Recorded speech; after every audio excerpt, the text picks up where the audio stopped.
ألف مبروك لأشرف حكيمي والمغاربة المحترمين بالفوز ابطال اوروبا مع باريس سان جيرمان. هو في مغاربه مش محترمين؟ ايوه جدا في مغاربه مش محترمين وطالعين يجللوا من محمد صلاح ويجللوا من منتخب مصر، وبيقول لك ان محمد صلاح خد بطوله كاس المحبه والسلام على بطوله كاس العاصمه الاداريه. انا مش هقول لكم مين الناس دي، الناس دي اصلا ناس متهالكه عديمه مستوى، ما ينفعش ان احنا نجيب سيرتها. ولكن انا طلعت في فيديوهات على السوشيال ميديا، على الفيسبوك او على التواصل الاجتماعي، وشكرت في المغرب وقلت الف مبروك وانا فرحان بفوز الفريق المغربي. ولكن ان كميه المهازل توصل ان هم يطلعوا يتريقوا على محمد صلاح وعلى منتخب مصر، لا انا اطلع اسمعك واعرفك تاريخك يا بتاع بطوله السنغال.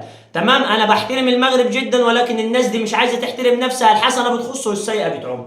اولا كده وبدون انفصال في موضوع خوان بيزيرا، الموضوع اللي عامل قلق، وخوان بيزيرا ماشي، وخوان بيزيرا سايب نادي الزمالك وبيقول 15 يوم وماشي وحوارات والنادي بتاعه والليله. ايه الحوار؟ لما نسال تاني نبص ان دونجا له حوار، وحوار تاني كبير. حوار دونجا ان في موضوع جنسي وموضوع كبير وموضوع ما يتسكتش عليه، موضوع فيه كلام. انا مش فاهم يا جدعان، الناس يعني لما تسمع لازم تسمع المعلومه في الاول قبل ما تصدق. والموضوع الثالث وهو عقد رعايه النادي الاهلي. النادي الاهلي بيقدموا له اكبر عقد رعايه في تاريخ الكره في مصر. ده ازاي طيب؟ ده النادي الاهلي اول ما خدش ولا بطوله الموسم ده اخر حاجه خدها السوبر من سنه. ازاي يقدموا له اكبر عقد رعايه؟ عقد الرعايه يا حبيب اخوك ملهوش علاقه بان انا خدت بطولات ولا انا ما خدتش بطولات. لو بايرن ميونخ قاعد 20 سنه ما ياخدش البطوله هياخد اكبر عقد رعايه. ليه؟ عشان اكتر فريق عنده جمهور. الاهلي اكتر فريق عنده جمهور في مصر وفي افريقيا، تختلف تتفق معايا، هو اكتر فريق عنده جمهور في افريقيا في افريقيا وفي مصر. فاي حد هيحط البراند بتاعه او الشعار بتاعه على النادي الاهلي اكيد مليون في المية معلش هيستفاد من النادي الاهلي. في زملكاويه نفسهم بيحطوا عقد الرعايه بتاعتهم على تيشيرتات النادي الاهلي. تقول لي ازاي؟ اقول لك ده بيحصل. وفي زملكاويه ما بيعملوش كده. في زملكاوي يقول لك اكسب جنيه احسن ما اكسب 10 جنيه من النادي الاهلي. عادي بتحصل. الزملكاويه بيحبوا نادي الزمالك، وانما في اهلاويه وزملكاويه بيعملوا نفس اللي بقول لك عليه. فالاهلي متقدم له عقد رعايه بمليار و350 مليون. كم؟ مليار 350 مليون. في 8 عقود رعايه للنادي الاهلي. دي له علاقه بفودافون وبالاستاد؟ لا طبعا، ده لوحده في جنب. والثمان عقود رعايه عقد شركه الميه وعقد الاجهزه الكهربائيه، والثمان عقود رعايه لما تيجي هنقول لكم عليهم بالتفصيل. فالاهلي هيخش الموسم الجاي بمليار و350 مليون، واكبر عقد رعايه في تاريخ النادي الاهلي اصلا. فالف مبروك لجماهير النادي الاهلي. ثانيا والموضوع المهم معانا موضوع خوان بيزيرا.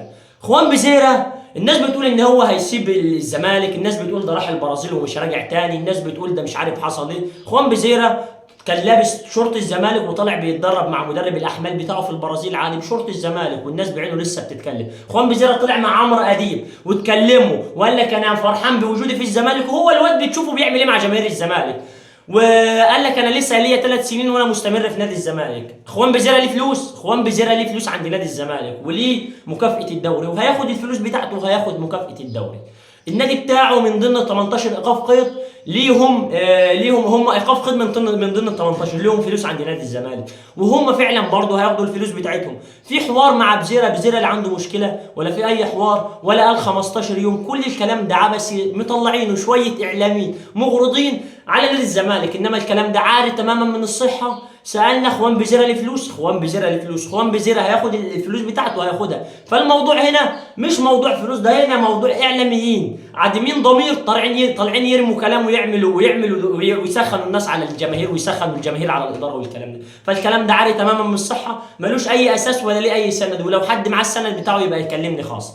الموضوع الثالث والموضوع الاهم هو موضوع نبيل عماد دونجا. ازاي يعمل كده مع بنت ايطاليه والمفروض ده لاعب محترف والمفروض كل الاسئله دي جت في بالك؟ وازاي يروح المنتخب وهو عليه قضيه زي دي؟ اولا كده حسام حسن وابراهيم حسن مش هياخدوا نبيل عماد دونجا وهو عليه قضيه اخلاقيه. ولكن الموضوع ده عاري تماما من الصحه. الموضوع وما فيه ان واحده بتنزل وبتقول هي جنسيتها ايطاليه بتقول لك ان انا في لاعب مشهور مصري اللي هو على نبيل عماد دونجا بعت لي وقال لي ان هو عايزين نتعشى مع بعض والكلام ده، وهي ما رفضت في الاول، بعد كده وافقت. تمام، وافقت يا محترمه. راحت معاه وركبت معاه العربيه بعد ما كانوا هيروحوا مكان عام، راحوا مكان قال لها اروح البيت وهنعمل حفله مع اصحابي. شربني حاجه مخدره، نمت مش عارف حصل ايه وما حصلش ايه والكلام ده. الكلام ده اديله من امتى يا فندم؟ الكلام ده من 2025، احنا ايه فين في 2026؟ الكلام ده اديله 10 شهور. يعني انت لو رحت السفاره من 10 شهور كنت فين من 10 شهور اولا؟ يعني اللي بيسمع الكلام لازم يبقى فاهم. كنت فين من 10 شهور؟ لا ما نعرفش. طب ما قدمتيش بلاغ ليه من 10 شهور؟ برضه ما نعرفش. يعني انت لو رحت السفاره بتاعتك من 10 شهور، السفاره بتاعتك كانت هتتصرف وكانت هتخرب الدنيا. انت لو رحت السفاره ولا عملت كده، كل الموضوع وما فيها يطلع واد في الاخر بعد كل ده اللي بيعمل الفيديو وعامله بالاي ال وطالع يعمل حوار على نبيل عماد دونجا. نبيل عماد دونجا موقفه من الموضوع، قال اي حد هيجيب سيرتي انا هعمل دي قضيه تشهير وبيشهروا بيا. فده من حقه، والكلام ده عالي تماما من الصحه. حسام وابراهيم حسن اكيد سالوا عليه، واكيد نبيل عماد دونجا ما عملش كده. فما تنساش بقى اشتراكك ولايكك والفولو بتاعك.